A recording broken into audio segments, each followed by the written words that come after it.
بسم اللہ الرحمن الرحیم۔ شروع کرتا ہوں اللہ کے پاک نام سے جو بہت بڑا مہربان نہایت رحم والا ہے۔ دوستوں، بہنوں، بھائیوں، بزرگوں، السلام علیکم ورحمۃ اللہ وبرکاتہ۔ تاریخ اسلام میں غزوہ بدر کی آج 15 نمبر قسط آپ کے سامنے حاضر خدمت ہے۔ ہم آپ کو خوش آمدید کہتے ہیں اس قسط میں۔ تو دوستوں، بات ہو رہی تھی حضور پاک صلی اللہ علیہ وسلم کا مدینہ پہنچ جانا۔ اس وقت کے حالات ہم بیان کر رہے تھے کل کی ویڈیو میں۔ تو دوستو، یہودیوں کے دلوں میں جو مستحکم دشمنی اور قاتل حسد پایا جاتا ہے تھا اس وقت، اس کے نتیجے میں انہوں نے حضرت محمد صلی اللہ علیہ وسلم پیغمبر اسلام اور آپ کی دعوت سے مختلف طریقوں سے جنگ شروع کی۔ شروع میں ان کی جنگ اور دعوت اسلام کی راہ میں اظہار ثانی کے ذریعے رکاوٹ پیدا کرنے اور جاہلی غرور کا ہوا دے گا جس کا اسلام نے خاتمہ کر دیا تھا، اور یثرب مدینہ منورہ کو اس کے شر سے بچایا تھا۔ مسلمانوں کی وحدت کو پارا کرنے کے لیے ان کے درمیان انتشار پیدا کرنے کی کوشش تک محدود تھی۔ اس جنگ میں یہودیوں نے منافقین کے ساتھ مسلمانوں میں مل کر اضطراب پیدا کرنے اور ان میں سے بعض کو شک میں ڈال کر دوبارہ کفر کی طرف واپس لانے کی کوشش کے لیے ایک محاذ تشکیل دیا تھا۔ شاس بن قیس، جو ایک عظیم الکفر یہودی اور مسلمانوں کے ساتھ بڑا کینہ رکھنے والا آدمی تھا، ایک دفعہ رسول پاک صلی اللہ علیہ وسلم اور اوسی اور خزرجی اصحاب کے پاس سے گزرا، جو ایک مجلس میں بیٹھے ہوئے محبت کرنے والے بھائیوں کی طرح گفتگو کر رہے تھے۔ اسے ان کی اسلامی الفت اور تعلقہ داری دیکھ کر بہت غصہ آیا، کیونکہ جاہلیت میں ان کے درمیان بڑی عداوت تھی۔ اس نے کہا کہ اس شہر میں بنی کلیلہ کا سردار جمع ہو گیا، خدا کی قسم ہمیں ان کے ساتھ چین نہیں نصیب ہوگا۔ اس موقع پر انہوں نے یہود کی سازش اور تدبیر کے مطابق ایک یہودی نوجوان کو طلب کیا جو مسلمانوں کے اس گروہ کے ساتھ بیٹھا ہوا تھا، اور اسے کہا کہ ان کے پاس جا کر بیٹھ جاؤ، پھر جنگ باؤس اور اس سے پہلے کی جنگوں کا ذکر کرو۔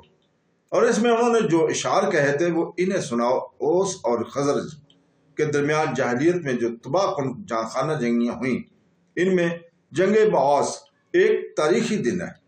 اس میں اوس کو خزرج پر فتح ہوئی تھی۔ یہودی نوجوان نے اپنے لیڈر کے حکم کے مطابق کام کیا۔ قریب تھا کہ یہ یہودی اپنی خبیث مہم میں کامیاب بھی ہو جاتا۔ جو ہی اس نوجوان نے جنگ باؤس کا ذکر کیا، فریقین کے درمیان فتنہ سر اٹھانے لگا۔ لوگ آپس میں فخر کرنے اور لڑنے لگے، حتیٰ کہ ان کے درمیان صورتحال اس حد تک بگڑ گئی کہ خزرج کے ایک لیڈر نے چیلنج کرتے ہوئے اوس کے ایک لیڈر سے کہا کہ اگر آپ چاہیں تو ہم خانہ جنگی کے لیے تیار ہیں۔ بس دونوں فریق غضنآب ہو گئے۔ جب وہ غضنآب ہو گئے، کہنے لگے ہم تیار ہیں، تمہارے لیے میدان مقرر جگہ ہے۔ انہوں نے ایک دوسرے کو آواز دے کر ہتھیار لاؤ اور مقررہ جگہ کی طرف جنگ کے لیے بڑھنے لگے۔ قریب تھا کہ ان کے درمیان خانہ جنگی ہو جاتی، اور یہ یہودیوں اور منافقین کی سب سے بڑی خواہش تھی۔ جنگ سے قبل رسول پاک صلی اللہ علیہ وسلم کو اطلاع پہنچ گئی تھی۔ آپ مہاجرین کے ساتھ جلدی سے ان کے پاس گئے اور اس فتنہ کو آگ کو سرید کے ساتھ فروغ کرنے کا عمل شروع کر دیا جو یہودیوں کی سازش سے تیار کیا ہوا تھا۔ جو ہی رسول پاک صلی اللہ علیہ وسلم اس جگہ پہنچے جو جنگ کے لیے ان کے جمع ہونے کی جگہ تھا، آپ نے ان میں کھڑے ہو کر تقریر کرتے ہوئے فرمایا، اے گروہ مسلمین، اللہ سے ڈرو۔ کیا میری موجودگی میں تم جاہلیت کے دعوے کرتے ہو، جبکہ اللہ تعالیٰ نے تم کو اسلام کی ہدایت دی ہے اور اس کے ذریعے تم معزز بنایا ہے، اور تم سے امر جاہلیت کو دور کیا اور تمہیں کفر سے نجات دی ہے اور تمہارے دلوں میں الفت پیدا کی ہے۔ اس موقع پر دونوں فریق اوس اور خزرج ہدایت کی طرف واپس آ گیا، اور انہیں معلوم ہو گیا کہ یہ ایک شیطانی وسوسہ اور یہودیوں کی سازش تھی۔ بس انہوں نے انا للہ و انا الیہ راجعون پڑھا، اور پھر اوس اور خزرج کے لوگوں نے ایک دوسرے سے مصافحہ کیا اور رسول پاک صلی اللہ علیہ وسلم کے ساتھ محبت کرنے والے بھائی بن کر واپس لوٹے۔ اس طرح یہود کی خفیہ کوششیں ناکام ہوئی، اور اللہ تعالیٰ نے ان کی تدبیر کو ان کے سینوں میں دے مارا، حالانکہ قریب تھا کہ وہ مسلمانوں کی وحدت نبی کو پارا کرنے میں کامیاب ہو جاتے۔ یہودیوں نے منافقین کی مدد سے دعوت اسلامی کے متعلق اضطراب پیدا کرنے اور اس کے علمبردار کے لیے مصائب پیدا کرنے پر بس نہ کیا، بلکہ ان کے تمام فرقے، بلکہ ان کے ہر فرد اس تخریبی کام میں لگ گئے تھے۔ جب یہودی حضرت نبی کریم صلی اللہ علیہ وسلم اور آپ کی دعوت کے متعلق شکوک اور اضطراب پیدا کر رہے تھے تو آپ کے متعلق بے فائدہ جھگڑے کر رہے تھے اور ایسے رکھا رہو اور سوالات کر رہے تھے جن کا علمی بحث سے کوئی واسطہ نہ تھا۔ اس وقت منافقین مسلمانوں کے ساتھ ملے جلے تھے کیونکہ وہ بظاہر اسلام کا اظہار کرتے تھے اور عہد جدید کے لیے رکاوٹیں کھڑی کر کے مصائب اور پریشانیاں پیدا کر رہے تھے اور جھوٹی افواہیں اڑا رہے تھے اور مسلمانوں میں انتشار پیدا کرنے کے لیے سازشیں کر رہے تھے۔ ان منافقین کو مسلمانوں کی وحدت کے کچلنے کی خواہش نے اس حد تک پہنچا دیا کہ انہوں نے سازشیں کرنے اور مسلمانوں کے درمیان انتشار پیدا کرنے کے لیے جمع ہونے کے واسطے ایک اڈا بنایا تاکہ وہ کامل آزادی کے ساتھ یہ کام کر سکے۔ انہوں نے اپنے لیے ایک مسجد بنائی جس میں بظاہر وہ نمازیں ادا کیا کرتے تھے کیونکہ وہ ہلکا بگوش اسلام ہونے کی وجہ سے بظاہر اسلام کے حکم ہی میں تھے اور ان کے کسی نے اس مسجد کے بنانے سے نہیں روکا۔ ابھی اس مسجد کی تعمیر پر زیادہ عرصہ نہیں گزرا تھا کہ رسول پاک صلی اللہ علیہ وسلم کو یہ اطلاع ملی کہ اس مسجد کو منافقین نے امت کی وحدت اور سلامتی کو نقصان پہنچانے کے لیے سازشیں اور منصوبے تیار کرنے کے لیے بنایا۔ جب رسول کریم صلی اللہ علیہ وسلم کو اس حقیقت کا یقین ہو گیا تو آپ نے اس مسجد کو گرانے کا حکم دیا، جس کی حقیقت صرف اتنی تھی کہ وہ اسلام اور مسلمانوں کے خلاف آمریت کا اڈا تھا، اور جن منافقین نے یہ مسجد تعمیر کی ان کے بارے میں اللہ تعالیٰ نے ایک آیت نازل کی جس کا ترجمہ ہم بعد میں پیش کریں گے انشاءاللہ تعالیٰ۔ اور جب حضرت نبی کریم صلی اللہ علیہ وسلم منافقین کے اڈے مسجد زرار کو گرا دیا تو ان منافقین کے درمیان اور مسلمانوں کے درمیان اضطراب پیدا کرنے کی سرگرمیوں کی تسلسل میں ان سے اعتذار کرنے اور دعوت اسلام کو نقصان پہنچانے میں کوئی کمی واقع نہ ہوئی اور وہ عہد جدید کے خلاف اپنے دھڑے بندی میں لگے رہے، حتیٰ کہ مسجد نبوی میں مسلمانوں کے ساتھ نماز کے لیے جمع ہوتے وقت بھی وہ دھڑے بندی کرتے اور ایک دوسرے کے ساتھ بیٹھتے اور اسلامی عقیدے کے خلاف اپنی تخریبی سرگرمیاں جاری رکھتے تاکہ مسلمانوں کے درمیان انتشار پیدا ہو۔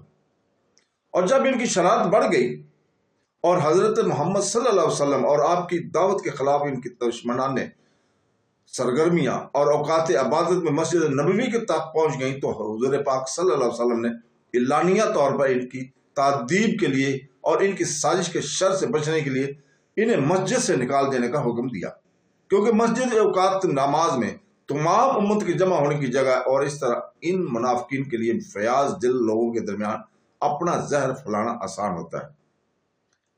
ابن اسحاق بیان کرتے ہیں کہ یہ منافق لوگ مسجد میں حاضر ہوتے اور مسلمانوں کی باتیں سنتے اور ان کے دین سے تمسخر اور استہزاء کرتے۔ ایک روز مسجد میں ان کے کچھ آدمی جمع ہوئے اور رسول پاک صلی اللہ علیہ وسلم نے انہیں آپس میں آہستہ آواز سے باتیں کرتے دیکھ لیا۔ وہ ایک دوسرے سے چمٹے ہوئے تھے۔ آپ نے ان کے متعلق حکم دیا اور انہیں سختی سے مسجد سے نکال دیا گیا۔ اس طرح یہودی اور منافقین مصائب کا سبب بنتے اور حضرت محمد صلی اللہ علیہ وسلم کے لیے مشکلات پیدا کرتے اور جدید اسلامی معاشرہ کو تباہ کرنے کی کوشش کرتے، حالانکہ ابھی وہ نیا ہی تھا۔ لیکن اللہ تعالیٰ ہمیشہ ان کو ذلیل کرتا رہا اور ان کی تمام کوششوں کو ناکام بناتا رہا۔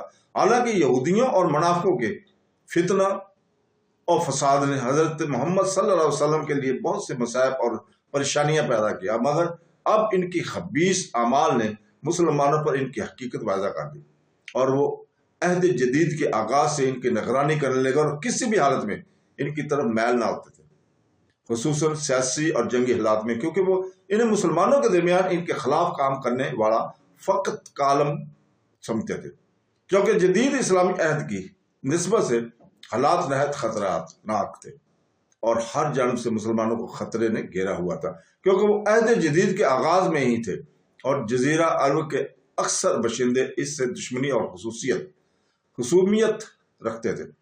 خصوصاً قریش تجربہ سے دین جدید کی اہمیت کو سمجھتے تھے، جس کے غلبے کو مقصد ان کے بت پرستانہ وجود کی تباہی سے کچھ نہ تھا۔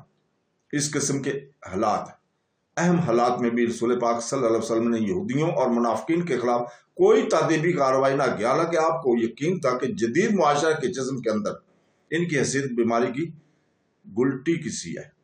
جب تک اسے جسم سے نکال نہ دیا گیا، اس جسم کے لیے علام کا بحث رہے گی۔